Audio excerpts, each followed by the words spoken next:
大家好，我是 Eddie，欢迎来到你好汉语。Hi guys, this is Eddie. Welcome to Nihao Chinese. In today's Chinese grammar lesson, we will talk about a grammar point, which is the successive occurrence of two actions. And this grammar is from HSK textbook level 3, lesson 2. Let's get started. 我们开始吧。So in Chinese language, if you want to talk about the second action will happen immediately or as soon as somebody finished the first action, then you can use a sentence structure, which is verb 1 plus 了 plus 就 plus verb number 2. So in this sentence structure, you have two different verbs because, of course, you're going to have two verbs. You're talking about two different actions, right? And verb 1 action happens first, and verb 2 action happens the second. But 就 here indicates the second action will happen immediately. Now, I'm sure the book has already offered the English explanation, as you can see. Without further ado, let's try to analyze the 4 example sentences on our book. Sentence 1. 我下了课就吃饭。我下了课就吃饭。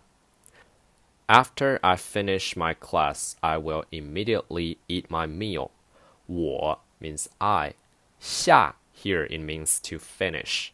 课 means lesson or class. 下课 basically means to finish a lesson. 就 means immediately or as soon as.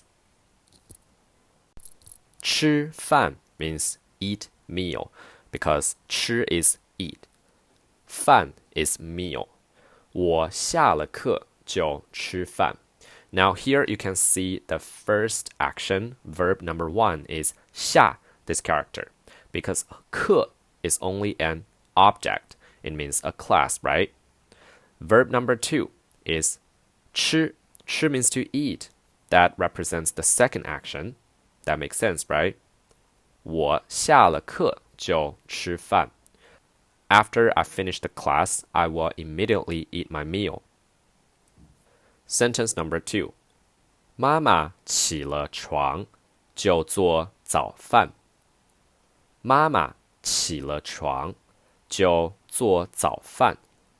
After mother gets up, she immediately makes breakfast. 妈妈 means mother. 起 means to get up. 床 means bed. So 起床, these two characters literally means get up bed. That doesn't make sense in English, yeah, but it makes sense in Chinese. Basically, 起床 just means get up. You don't have to translate bed, this character literally. 就 means immediately. 做 means to make or to do.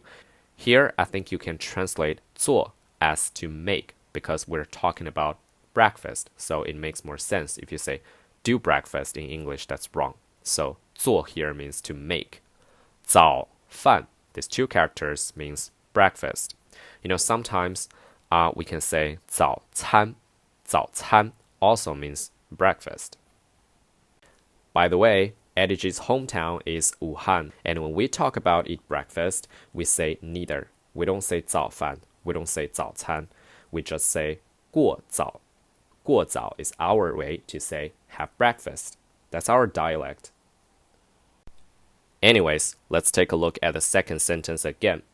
The first verb is 起. 起 means to get up. The second verb is 做. 做 means to make or to cook.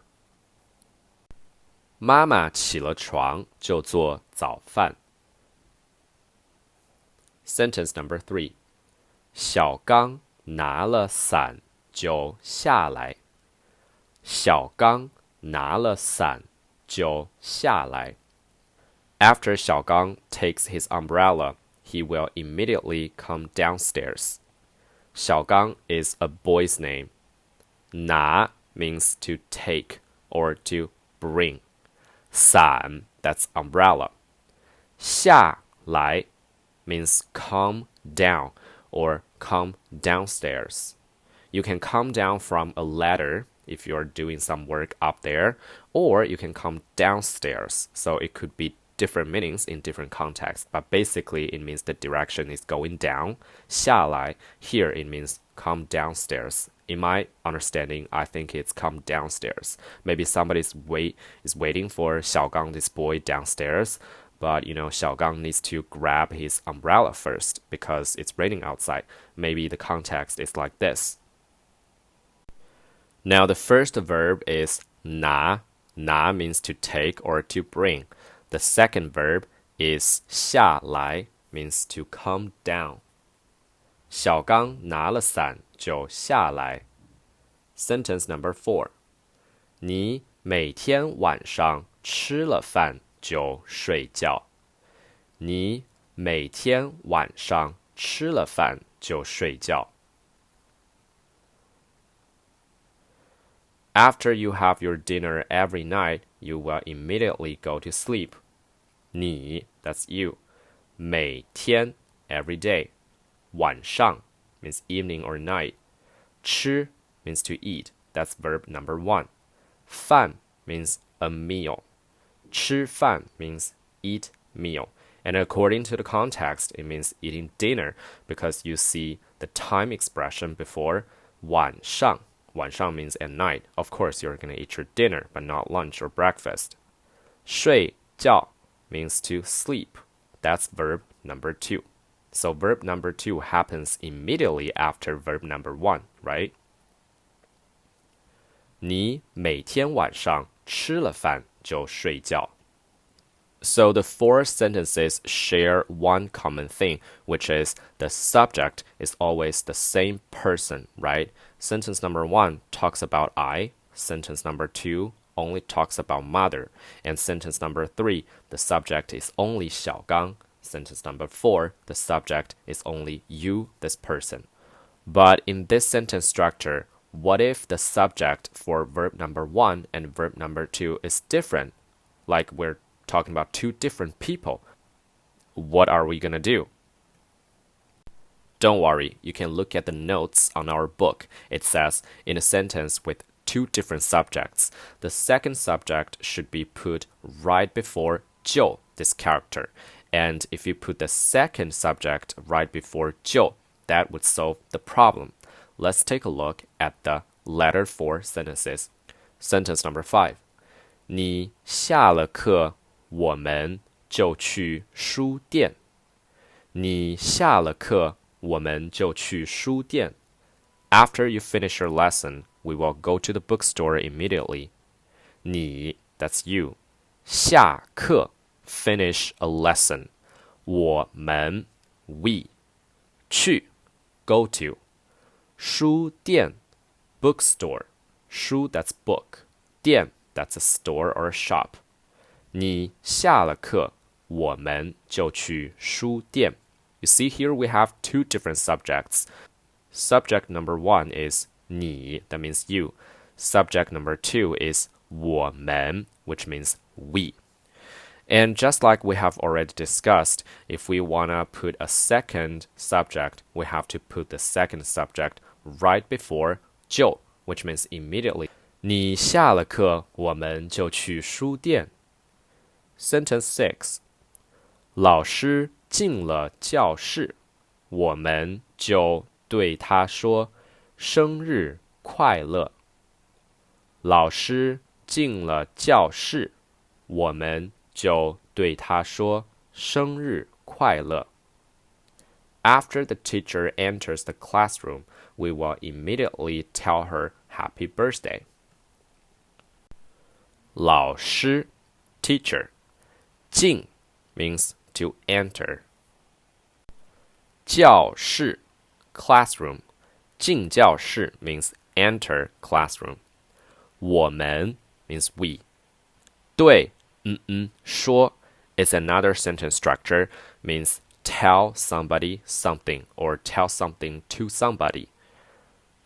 And the sentence structure in Chinese is 对 plus somebody, which means a person, and then plus 说 this character.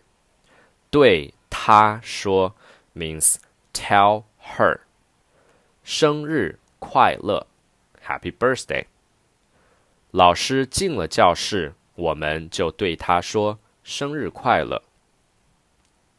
You see, the first subject is teacher, and the first verb is to enter. The second subject is we, and the second verb is to tell.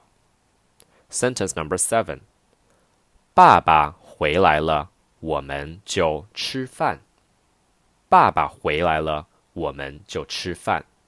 After father comes home, we will eat our meal immediately.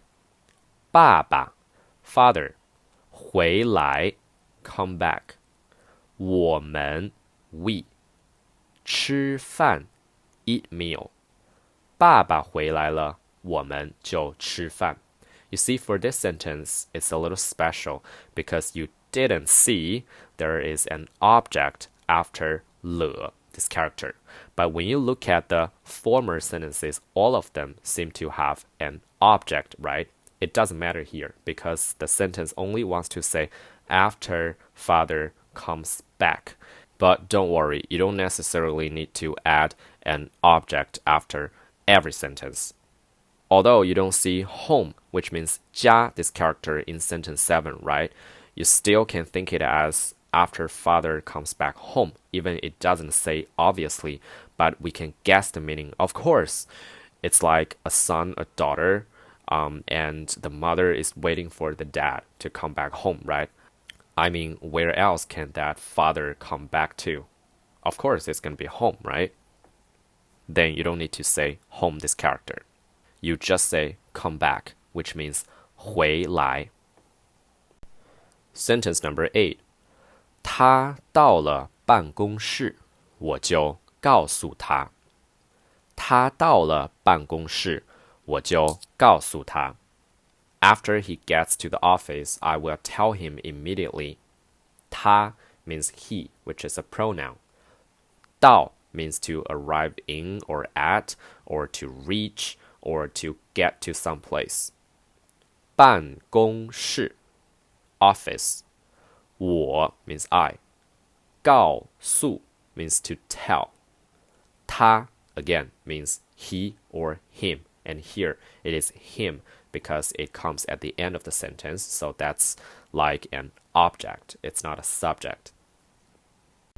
But you know, we don't have the difference between subject pronoun and object pronoun. So it's easier than English. 他 is the first subject. 到 that's the first verb. 我 is the second subject. 告诉 that's the second verb. 他到了办公室，我就告诉他。Okay, at the end of our analysis, I want to give you my little insight. You see, every sentence there is 了 this character, and 了 breaks down the first action, right? The first action is consisted of a verb, that means verb number 1, and an object. But you need to break the first verb and the object with 了, this character, to make sense of the sentence structure. All right? Again, at the end of our lesson, we will offer you the practice part. Now here you have 3 short conversations and they're unfinished. You need to fill up the blanks. Now, I'm just going to reveal my version of the answer, but you know, it's open-ended. You know, if your answer makes sense, then it could be multiple different answers. Now let's do it. Conversation 1. 你什么时候给妈妈打电话? When are you going to make a call to mother? 我打算吃了晚饭就打给她。I plan to call her immediately after I finish my dinner. Conversation number 2. 你怎么到了家就睡觉? How come you sleep immediately after you get home? 我太累了. I'm so exhausted. Conversation 3. 你什么时候走? When are you going to leave? 他来了，我就走。I will leave immediately after he comes here. Can't get enough of amazing EddieG's fabulous HSK lessons? Simply subscribe my channel and wait up for the next update. 好了，今天的课就到这里结束了，我们下次见，拜拜。